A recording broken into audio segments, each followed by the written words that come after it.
Socks and Underwear for Christmas by J. Wilburn. Eric didn't dare call this the worst Christmas ever. He was only 8 and really only remembered the last few. He didn't recall a Christmas without his siblings, but he imagined that might have been better. Daniela was 5 this year, Scott was 4, and baby Tony wasn't even 1 year old. There was zero chance of Eric getting any real attention this year. All of that was true as far as he could tell, but the real reason he wouldn't say this was a terrible Christmas was because he would break out in tears if he did. It wasn't even safe to think it, so he pushed those feelings down. This was a skill he'd used often in later life. He was the biggest boy and wasn't allowed to cry. He held on as best he could, with his nose stinging with the threat of those tears. Every time they took another picture of Tony the Lump laying in front of the decorated tree, he held back his sadness. As Daniela and Scott opened toy after toy, Eric bit down on his sorrow. As he opened fewer gifts than any other kid in the house, he swallowed his jealousy as best he could. Mom must have seen it, or at least a bit of it, because she said, "You're bigger than them, so they get more toys, that's all." If that was all it was, Eric would have been fine, but he didn't really get much of anything this year. If you took away the clothes, it was a really sad haul indeed. The others got their list cleared, and his was hardly touched. He almost asked if he had been bad this year, but that was dangerous, so he just nodded and pretended to look at something else across the room. Then someone remembered the stockings. They usually did the stockings first, but this year everyone forgot. Probably it was the new baby's fault. All sorts of treats and small toys they wouldn't have thought about poured out. Even Tony had his stocking stuffed full, and he was more interested in chewing his fat little fist. Eric took a deep breath and dug into his stocking. Handful after handful of socks and underwear drew out and piled on the floor around his feet. It was like a cruel joke. Even his brother and sisters, the ones not busy chewing his fist and pooping his pants, stopped to look upon this terrible sight. As he got his arm all the way down into the toe of the knitted stocking, the truth dawned on him. That was all he had gotten. Underwear. The underwear was in different colors, while the socks were striped or covered in odd little pictures. One pair had the face of lambs with white ears sticking out. That wasn't even a cool animal like a lion, a bear, or a dog. Eric just stared at the island of socks and underwear burying his feet. He let the wadded stocking fall in the pile. Daniela whispered something to Scott. They were a pair of conspirators most days of the year. Daniela sounded concerned, though, and Eric had to bite his lip. Their parents responded to the tension. Mom said, "You needed them." "Relax," Dad added. "There's plenty of candy in the house." Eric started to turn to leave. He had no idea where he was going, but he needed to be away from all this. "Don't leave all that in the floor," Dad said. "Go try some on to be sure they fit," Mom said, "if you were going to your room." Eric struggled to gather up all the pitiful underwear and obnoxious socks. It was quite a struggle, especially as his eyes glazed over with tears. He had lost his battle against crying. Now he needed to retreat. As he shuffled blindly through the kitchen and toward the stairs, he heard his sister laughing. He almost turned to scream at her. This was too much to bear. But then he realized that the others were playing with their toys and had forgotten all about his humiliation. Somehow that was worse. He buried his face in the wad of clean underwear in his arms and ran up the stairs. He managed to muffle the first of his sobs, but Mom and Dad were busy again taking more pictures of Tony's first Christmas. They cooed over the baby's smile as Lump gave a huge wet fart. Eric managed to close his door with one elbow without slamming it. He collapsed on his bed face down in the contents of the worst Christmas stocking ever. He wanted to lock his door to keep his sister out, but he needed to get control of himself first. It was no easy task as he choked on his sadness as it released in a rush. Even if he was the oldest, he still deserved a good Christmas. Why couldn't they see that? That got him going again, and he was sure one of his parents would come up to scold him about being selfish. All that stuff about Jesus only getting 3 presents. He hoped it wasn't Dad, because Dad would yell and maybe do worse than that. Today was a bad enough day already. He sat up, and his chest hitched a couple more times as the storm tapered off. His sister did not come to bother him, which would normally be quite a miracle.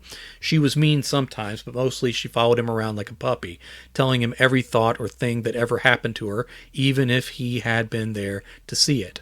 He did his best to pretend to be interested because he liked her most of the time, and Mom always said that she did the same thing for Eric. Daniela was busy playing with all her toys. That almost got him going again, but he forced it all down once more. There was only so much sadness you could let out at a time, he decided. Eric showed his teeth and swept all those pairs of underwear and socks into the floor. He clenched his fists and growled. He wasn't sure who or what he was most angry at. Then he picked everything back up because he'd be in trouble if he didn't. Eric sighed and prepared to stuff these tear-damped things into the proper drawers, but Mom had told him to try them on. He'd be in here until New Year's if he tried all of them on. Besides, it was cold, and stripping down to underwear and socks over and over made him shiver just thinking about it. "I'll try it on," he growled. He pulled on a blue pair of underwear over his red pajama pants and started laughing. Then he pulled on a long pair of pink and brown striped socks over the cuffs of his pajama pants. He laughed some more. Why would they buy him pink socks anyway? That pink and brown pattern reminded him of eating ice cream at his grandma's house, but he couldn't remember why.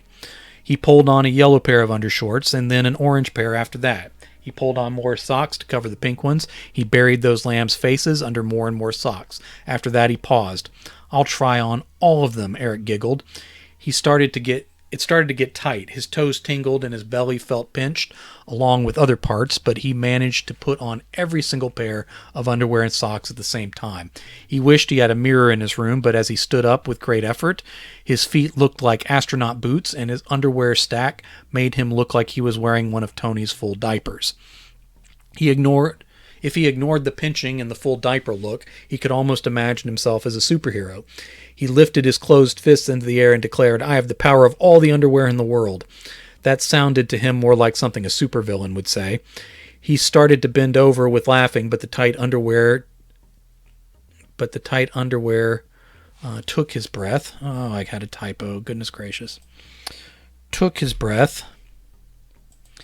And then the ceiling and roof over his room blew away into the sky. He stared in shock as the pieces of the house broke up as they rose into the blue sky and presumably all the way into space. Cold wind bit through his pajamas and stole any illusion that this was just his imagination. "I have to fix this," he whispered, even though the wind would have covered over his shouts. Power coursed through his body from his numb feet through the bundle of underwear he wore and deep into his bones. It was too much power to contain, so he released it in the same cathartic rush he had done with his tears and sadness. Eric launched into the air and soared away over the neighborhood and town below. He saw highways and even his school from this height. He laughed again, even as the cold air brought tears heavy into his eyes that had nothing to do with being sad. If I'm going to keep doing this, I'll need a mask and a cool name. Maybe I'll need a sidekick too, just like the other. He was struck hard from the side and tumbled through the high winds out of control. He had no point of reference for this type of impact or pain. Older men would have said they'd been hit by a truck or a train. Eric thought at first he had flown too high and was struck by the nose of a passenger jet. If he had knocked the plane out of the sky as well, all those people, their families, he couldn't tell where the ground or sky were from moment to moment. With a tensing of every muscle in his body, Eric got his descent under control and turned in the air to see if whatever he hit was falling too. He only just caught a blur of motion before it hit him again in the center of his chest. Eric fought to get free as they plummeted to the ground, but the other figure, an adult wearing a mask and a green uniform with a cape, held on. They struck the grassy field together and tore a deep trench through the ground that uprooted a fence on the far side of the property before they came to a stop. "Who are you?" Eric choked, still shocked to be alive. The adult in the green uniform picked Eric up and slammed him down on the ground again. The brown grass was still thick, but the earth underneath was frozen, and it felt like bouncing off concrete. "I'm your nemesis, you little jerk. These skies are mine, and you will suffer." Eric already felt like he was suffering. He was only 8, and this was quite violent, not to mention he had only just learned how to fly. He gave a little squeak of pain as he tried to catch his breath where he twisted on the frozen grass. "Are you going to cry? You look like you want to cry. Did Mommy not love you enough to give you anything good for—" Eric punched at the man's legs and green boots. The man just tilted his head back as he laughed. They were just 8-year-old punches after all. He lifted his boot and and Eric only just rolled out of the way before the nemesis stomped a crater into the ground where Eric had been lying down. The man rushed forward and kicked again before Eric could move aside. He punted the boy across the field where Eric bounced to a stop. Eric struggled to his feet and gasped for breath as the nemesis took his time walking toward him. The guy was saying something but was too far away for Eric to hear. He tried to summon all his strength and launched himself into the air. As the nemesis took flight, Eric turned suddenly and rocketed into the guy's chest, blasting the man several feet down into the dirt. There was an extended silence before globs of red clay and bits of frost ejected from the soil. The nemesis didn't fly up and out the way Eric expected. The man's uniform was torn and blood leaked from one ear as he tried to climb from the hole. Eric stepped forward and started stomping on the guy's head. The guy gargled and spit as he tried to speak through the onslaught, but succeeded in making no real words. Eric screamed as he pounded the guy into the ground. "Are you going to cry? Are you sad now?" When he stopped, the nemesis lay very still. Eric looked around to be sure no one was watching. His first thought was to fly far away. His second was to hide what he had done. Eric flew around the field, gathering up armloads of dirt and covering the hole with the nemesis in it. As he was about to take flight again, a roar filled the world. Eric first looked down at the disturbed earth of what might have been a grave. He looked to the sky and saw the creatures in flight. There were 3 of them. "Dragons," Eric whispered. "I hate dragons." He launched into the air and met the beasts in the sky. They doused him with fire from 3 directions, but his underwear and socks were thick enough to protect him. He flew around the creatures, being careful to avoid their spiky tails. They breathed fire on each other, and soon the dragons fought among themselves. Eric laughed as they flew away, destroying each other instead of him. He clapped his hands together and said, "Another job well done." Next, his super hearing picked up the scared meows of a cat. He followed the sound and found a little kitten up a tree. This was old-school superhero work. Eric reached out his hands as he floated near the top of the tree. "Come on, little buddy, I'll help you." Ouch! The kitten clawed him and Eric pulled away. The small cat climbed down the tree all on its own. "Fine, have it your way. I was only trying to help. Merry Christmas to you." Then his super hearing picked up his dad's footsteps on the stairs at their house across town. Eric raced back, flying low to the ground and dodging power lines. He landed on the floor of his bedroom as his dad crossed the hallway. The cold wind still blew. His room was missing the ceiling and roof, along with parts of his walls. His dad would not be happy. Eric reached out his hands and closed his eyes. He whispered, "By the power of my underwear and socks, bring the house back together." From space, all the pieces of his house re-entered the atmosphere. Somehow they did not burn up as they formed back together over him. He opened his eyes with his arms still spread. The ceiling was in place. He couldn't see what the roof looked like from the outside. He hoped for the best. There were more cracks in the ceiling than before, and sprinkles of white dust fell in a couple spots on the carpet as his father opened the unlocked bedroom door. "Time for lunch, kiddo." Dad stared for a moment, and Eric finally dropped his arms to his sides. "Okay." He started to walk toward the door, but his dad didn't move out of the way. Eric looked up into his father's face, expecting to get in trouble. A hint of a smile pulled at the corners of the man's mouth, and then Dad fought that off the way Eric fought his tears. "What are you wearing?" Eric looked down at the spaceman boots of socks and the full diaper look of all that underwear. Everything. I'm wearing all of it." Dad sighed and turned away. "You look ridiculous. Get all of that off and come down to lunch." Eric got started. It was going to take a while to get it all off. He muttered to himself, "There will be more villains to defeat before this is over."